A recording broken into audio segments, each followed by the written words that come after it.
बिस्मिल्लाहिर्रहमानिर्रहीम। अस्सलाम वालेकुम। सुन लो न्यूज के साथ मैं हूं रिया चौधरी।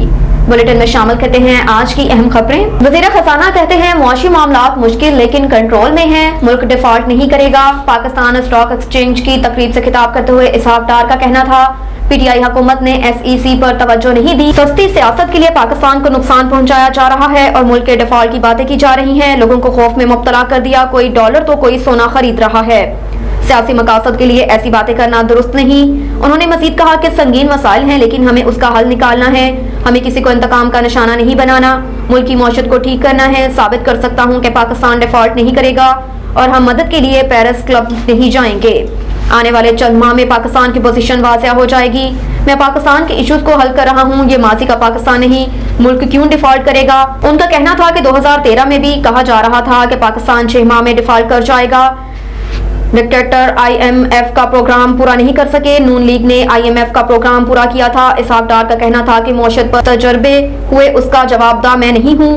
डॉलर की हमसाया मुल्क को स्मगलिंग एक बड़ा मसला है। हमें डॉलर, गंदम और खाद की स्मगलिंग को रोकना है। अगले 6 से 7 साल में पाकिस्तान को 35 अरब डॉलर की जरूरत होगी। सियासतदान पैदा किया गया जो मुल्क के गले पड़ा है। राना सना की इमरान खान पर तनकीद। राना सनाउल्लाह का कहना था कि इमरान खान का बयानिया फितना और फसाद पर कायम है। जो कहे मुखालफीन के साथ बैठकर बात नहीं कर सकता, जो कहता है कि मुखालफीन के साथ बैठने से बेहतर है मर जाऊं। ऐसे में क्या मामलात आगे बढ़ सकते हैं? चेयरमैन तहरीक इंसाफ को तनकीद का निशाना बनाते हुए राना सनाउल्लाह का कहना था कि जब तक मुल्क की सियासत में इमरान खान का वजूद है तो लड़ाई खत्म नहीं हो सकती। पंजाब असम्बली की तहलील के हवाले से गुफ्तगू करते हुए वजीर दाखिला का कहना था पंजाब असम्बली कोई खेल तमाशा नहीं। मुल्क की इस सूरत हाल का हल इलेक्शन नहीं बल्कि चार्टर ऑफ डेमोक्रेसी है। उन्होंने कहा कि एक ऐसा सियासतदान पैदा किया जो अब मुल्क के गले पड़ा है। इमरान खान ने नैब का बेदरीक इस्तेमाल किया। जब तक मुल्क की सियासत में इमरान खान का वजूद है लड़ाई खत्म नहीं हो सकती। वफाकी दारुल हुकूमत में होने वाले खुदकुश हमले से मुतल्लिक सवाल पर वजीर दाखिला ने कहा कि इस्लामाबाद में खुदकुश हमला करने वाले के पीछे बहुत बड़ा नेटवर्क नहीं था। ये लोग कर्म एजेंसी से आए, टैक्सी किराए पर ली गई थी, टैक्सी ड्राइवर इस वाक़े में मुलविस नहीं था। राना सनाउल्लाह ने कहा कि हैंडर्स ने हमला आवर को इस्लामाबाद पहुंचाया। हदफ था इस्लामाबाद में जहां कुछ लोग इकट्ठे हों या किसी ऑफिस के सामने हमला किया जाए। उन्होंने कहा कि असले से भरी गाड़ी वाली बात दुरुस्त नहीं थी। गाड़ी जिस तरह धमाके से उड़ी उससे लगा कि गाड़ी में असला था लेकिन उसमें बारूद मौजूद नहीं था। बिलावल की इमरान खान को पार्लियामेंट में आने की दावत और ना आने पर संगीन नताइज की वार्निंग। साबिक वज़ीर आज़म बेनज़ीर भुट्टो की बरसी के मौके पर जलसा-ए-आम से खिताब में बिलावल भुट्टो जरदारी ने कहा कि कठपुतली के लिए आखिरी वार्निंग है, वो आए और पार्लियामेंट में बैठे, नैब और इलेक्शन का इस्लाहात का हिस्सा बने। उन्होंने कहा कि हम नहीं चाहते कि सिलेक्टेड के खिलाफ नैब इस्तेमाल हो, नहीं चाहते कि ये जेल में बंद हो और इस साबिक खातून अव्वल बच्चों के साथ वहां चक्कर लगाए। लिहाजा आखिरी वार्निंग है कि वो पार्लियामेंट में आकर काम करे, वरना जिन्होंने अपना काम करना है उसे नहीं रोक सकेंगे।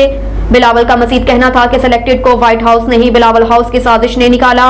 अमरीकी सदर ने ही जायलों की जदोजहद ने घर भेजा है। पहली बार किसी वजीर आजम को फौज या अदालत की बजाय पार्लियामेंट ने घर भेजा है। यही जमहूरियत का इंतकाम है।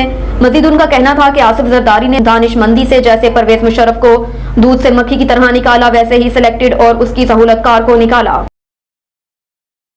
बिलावल हमें पार्लियामेंट में आने की दावत नहीं दे सकते, ये वजीर आजम का इस्तेकाक है।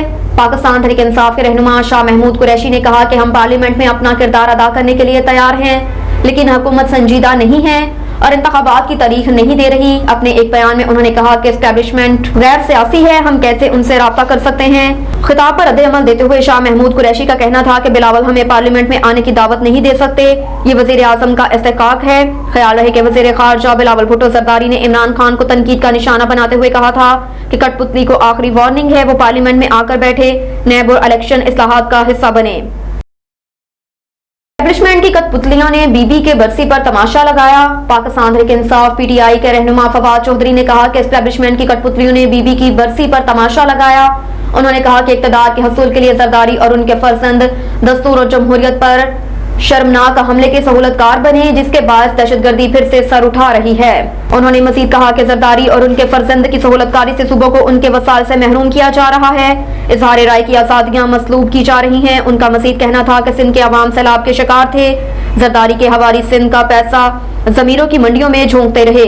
PTI रहनुमा फवाद चौधरी ने कहा कि इंतखाब से फरार में जिंदगी तलाश करने वालों को अवाम के सामने खड़ा करेंगे। सरहद पर बाढ़ टूट रही थी, इस वक्त हमारी फोर्स को पॉलिटिकल इंजीनियरिंग में लगाया हुआ था। चेयरमैन पीटीआई इमरान खान का कहना था कि जब अफगान सरहद पर बाढ़ टूट रही थी, इस वक्त हमारी फोर्स को पॉलिटिकल इंजीनियरिंग में लगाया हुआ था। चेयरमैन पीटीआई इमरान खान का कहना था कि जब अफगान सरहद पर लगी बाढ़ उखाड़ी जा रही थी तो क्या इस वक्त उनका काम सियासी इंजीनियरिंग करना था। एक टीवी इंटरव्यू में इमरान खान ने कहा कि उन्होंने जनरल बाजवा से कहा था कि दहशतगर्दी बढ़ने का खदशा है। इमरान खान ने कहा कि पाक अफगान सरहद पर जब बाढ़ टूट रही थी तो क्या हमें पता नहीं चला, उस वक्त हमारी फोर्स को पॉलिटिकल इंजीनियरिंग में लगाया हुआ था। चेयरमैन तहरीक इंसाफ इमरान खान ने कहा कि जनरल बाजवा को बार बार कहा कि हमें मोहतात रहना चाहिए, दहशतगर्दी बढ़ सकती है। अब मीर अली और मेहरान शाह में तालिबान के झंडे लग रहे हैं। उन्होंने कहा कि हमें सिक्योरिटी फोर्सेस पर एतमाद है, लेकिन हमारे पास एक और जंग लड़ने का पैसा नहीं। ISI एक मुनज़्ज़म और बासलाहियत इदारा है, उसे पॉलिटिकल इंजीनियरिंग के बजाय एहतसाब के लिए इस्तेमाल करना चाहिए। अब तक के लिए इतना ही। मजीद खबरों से बाखबर रहने के लिए देखते रहिए सुन लो न्यूज।